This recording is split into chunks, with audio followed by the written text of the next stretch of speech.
Hello, I'm Peter Alden. I'm a local Concord naturalist and a great admirer of Henry Thoreau. Henry was born in Concord, I was born in Concord, and the fact that he was a bird watcher helped me out as a kid, knowing that our town hero, in many ways, Henry Thoreau, was a bird watcher, helped inspire my interest in nature and to seek out spots that were special to him in Concord. And I learned how to swim at Lake Walden, or Walden Pond as it's now known as. So my interest in Henry was in birds. And there is, a compilation from his journals of Thoreau on birds, various editions on that. He was a heck of a birder and a heck of a botanist. And Henry was a botanist where he went out, as many of you may be aware, for 15 years, checking on the flowering times of every little wildflower, maybe 300 or 400 species at the different habitats in Concord. And every day he'd see if the flower's out yet. Is it out? Is it not? Today it's out.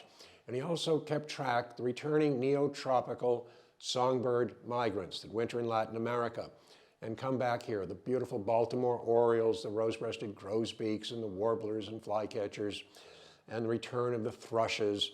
And he kept notes over 15 years.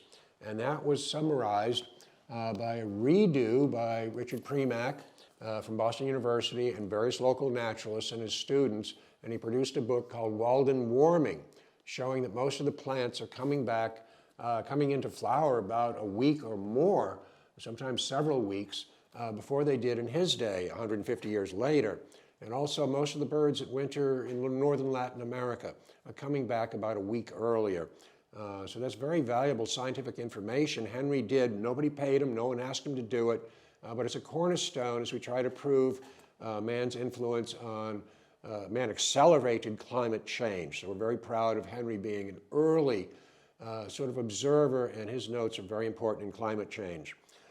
In the 1990s, when I moved back to Concord, I started to focus locally on not just the birds locally, but the plants and the animals and insects and other things around here, and tried to sort of become a bit of a local naturalist.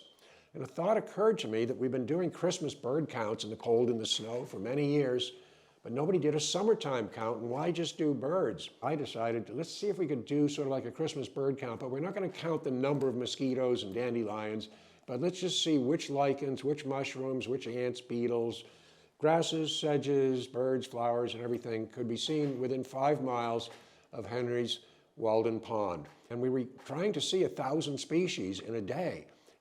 But we ended up with very close to 2,000 species, and since then we've done this major bio-blitz, they're now called. Originally we called them a biodiversity days. We were honoring Ed Wilson, but the original one was done in honor of Henry David Thoreau, and we're all making our pilgrimages, and many of the people came from Germany, France, the state of Georgia, and various places around the world to honor Henry Thoreau and to honor E.O. Wilson.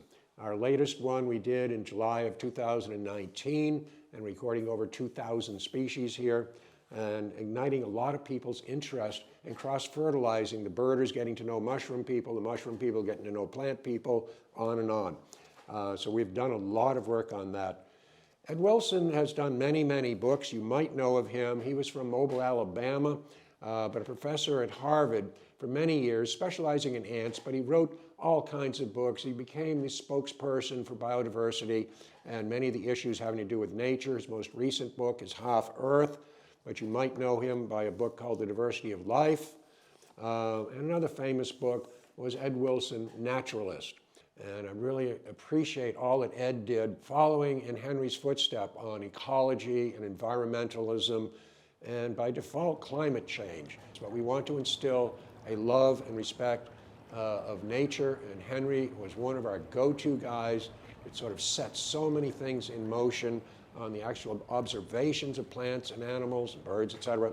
And he was sort of an inspiration for the creation of the national parks in the United States, and for many towns and regions and metropolitan areas, setting aside some area for nature, but also for the benefits that people get from getting out in nature. So we love Henry, and we hope that you will join us in our efforts to keep Henry's focuses alive here by becoming a member of the Thoreau Society. Thank you very much.